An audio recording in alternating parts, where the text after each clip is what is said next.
Hello everyone! Welcome to our vlog. So today we're going to talk about something more important in our modern world called Multimedia and ICT. Multimedia refers to the use of different types of content combined together such as text, image, video, audio, and animation.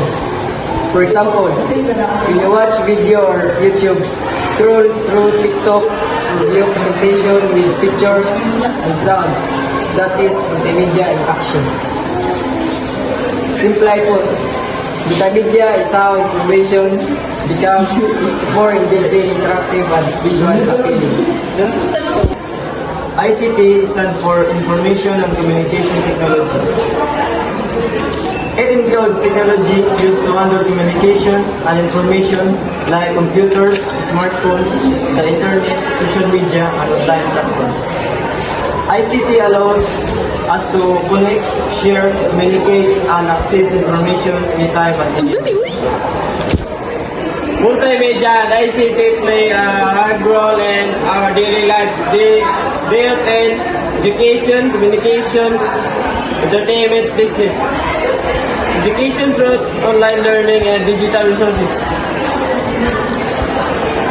communication through messaging and video calls, entertainment through games, music and video, business through online marketing and transaction.